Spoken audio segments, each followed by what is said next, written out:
So we were talking about the recrystallization process. Okay, this process we will observe it when we increase the temperature at which the process is performed. Okay, we have seen before that we have different behaviors of metals for different temperatures. Okay, and we have seen that one of the common behaviors of metals which are processed at cold temperatures are that we have first an elastic region, then a strain hardening region, followed by necking, let's say in tensile test.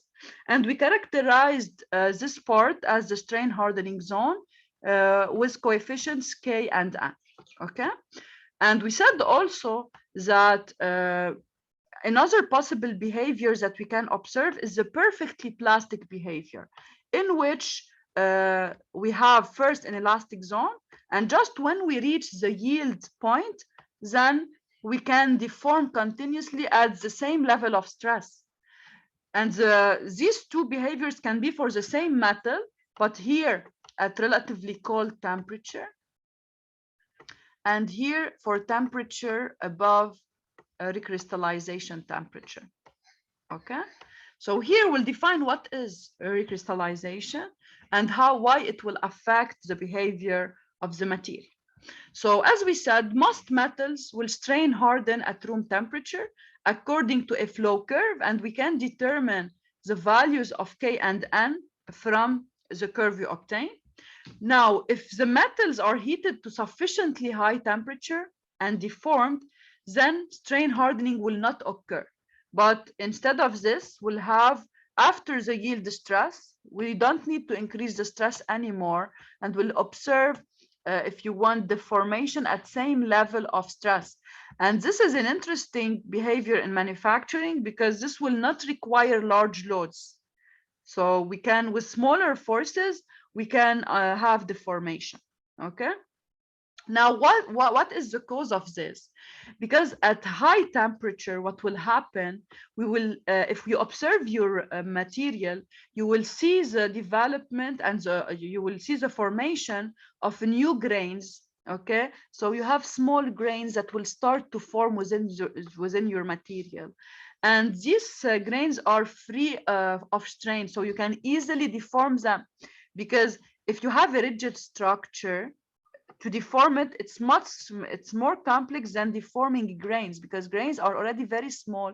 You can easily do, if you want, deformation on them.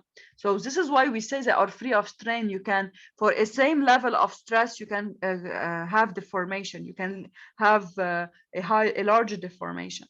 So when you start to observe these grains within your specimen, as you increase the temperature, you say that the metal has recrystallized, and then this will allow the metal or the material to behave as a perfectly plastic material.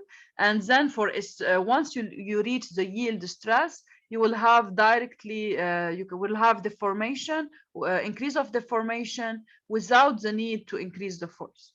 Okay, so in this case we say that the value of N is 0 and there is no strain hardening zone, because in the strain hardening zone, you will need to increase your stress to continue to deform. While for a perfectly plastic material, for the same level of stress, you can deform. Okay. Now, in general, recrystallization temperature of a given metal was seen to be nearly half of its melting point. So we didn't reach melting level. We are still in the solid state, but the form of the solid is different. So we start to observe grains, okay, and grains are much easier to deform.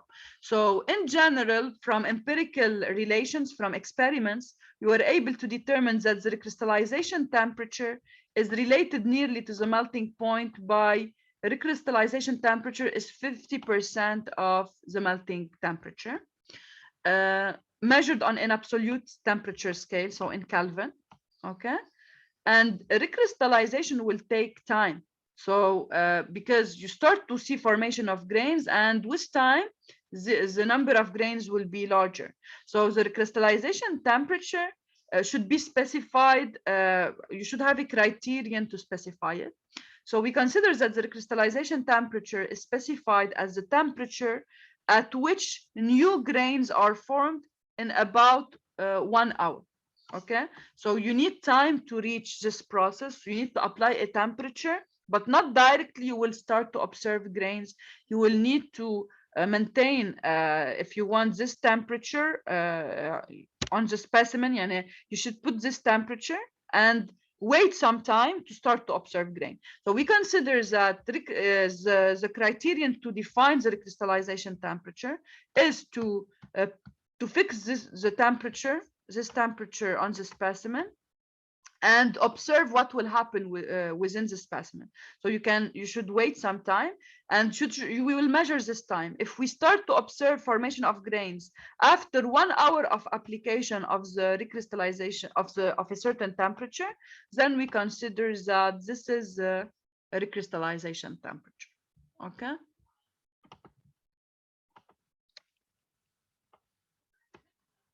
Now, recrystallization is very important in manufacturing. So heating a metal to its recrystallization temperature prior to the formation will allow a greater amount of straining with lower forces. Okay, so lower forces and power will be required to perform the process, but the disadvantage, as we mentioned before, is the effect on mechanical properties. Okay, so we should always pay attention to the final desired mechanical properties, to not reduce a lot the hardness, okay, or other properties that are, or strengths that is important for the final product. So forming a metal at temperature above its recrystallization temperature is called hot working. Now, as we said, this can have positive effects, but also negative effects. So we should always be aware of the positive effect of recrystallization, because they will allow you to perform the formation with smaller forces. But at the same time, we should pay attention not to go below the desired final mechanical properties. Okay, we'll continue this chapter next time. Thank you. Bye. Thank you, Dr. Bye. Welcome. Bye. Dr. Friday is online, right? Yeah. Okay, thanks. Okay, bye.